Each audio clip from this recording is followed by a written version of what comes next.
শোনো, তুমি ক্লাস 9-এ পড়তেছো। এখনই প্রস্তুতি নাও। এখনই প্রস্তুতি নাও যে ওই সমস্ত বন্ধুদের হাত থেকে বেরিয়ে আসতে যারা তোমাকে সিগারেট খাওয়া শিখিয়েছে, যাদের কারণে তুমি হারাম রিলেশনশিপে জড়িয়ে পড়েছো, যাদের কারণে তুমি তোমার ক্যারিয়ারে ফোকাস করতে পারছো না, যাদের কারণে তোমার বাবা মা তোমাকে দিন রাত বকাবকি করে যে ওর সাথে মিশিস কেন, ওর সাথে মিশিস কেন। এখনই সময় ফিরে আসার। কেন আমি তোমাকে বলতেছি, আমি ক্লাস 9-10-এ যখন পড়ি তখন আমি খুব খারাপ একটা সঙ্গে জড়িয়ে পড়ি। জড়ার পরে আমার পারিবারিকভাবে, এলাকারভাবে আমার বাবাকে অনেক কথা শুনতে হয়। আমি আসলে এক কথা বলতে গেলে যে একটা খারাপ ছেলে হয়ে যায় আর কি, খারাপ সঙ্গে থেকে। তারপরে আমি এই সঙ্গটা ছেড়ে দিয়ে নিয়ে আমি চলে যাই একটু কর্মর দিকে আর কি। তো আমি চিন্তা করি যে আমার বাবা মা, আমরা নিম্ন মধ্যবিত্ত আর কি। তো তারা তো আমার জন্য 5 লাখ টাকা দিয়ে চাকরি দিয়ে দিতে পারবে না, আমাকেই কিছু একটা করতে হবে। তো সেই জায়গা থেকে কম্পিউটারের কাজ শেখা, কম্পিউটারের কাজ শেখার পাশাপাশি সাইকেল স্ট্যান্ড শেখা, সাইকেল স্ট্যান্ড থেকে ইউটিউবে ভিডিও বানানো, ইউটিউবে ভিডিও বানানোর পাশাপাশি ইসলামিক কন্টেন্টে আসা। তো আমি একদম জিরো ছিলাম, জিরো থেকে আজকে এই পর্যন্ত আসতে পেরেছি।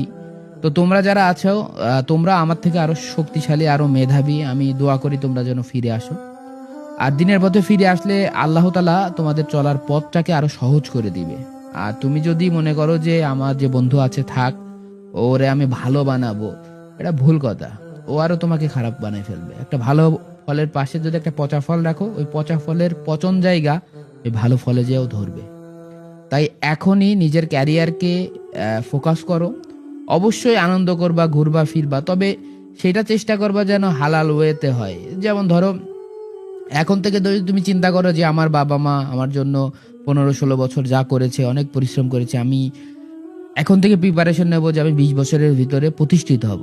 এখন তুমি যদি 20 বছরের ভিতরে প্রতিষ্ঠিত হতে পারো, তাহলে কিন্তু তোমার জন্য সুবিধা হবে যে তোমার হচ্ছে মনে করো 22-23 বছরে যায় বিয়ে করতে পারবা। এখন তুমি যদি মনে করো যে 20-22-23 বছর যদি মনে করো হেলায় ফেলায় কাটায় দাও, বন্ধু বান্ধবের পিছনে কাটায় দাও, তাহলে কিন্তু তোমার সময় চলে গেল।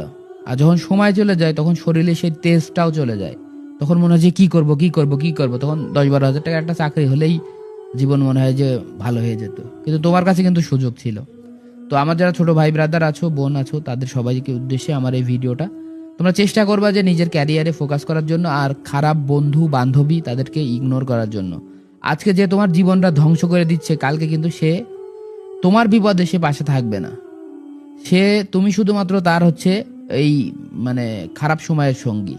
তাই খারাপ সময়ের সঙ্গীকে ত্যাগ করো, আর ভালো সময়ের বন্ধুকে গ্রহণ করো। আর ভালো সময়ের বন্ধু সব সময় পাশে থাকে।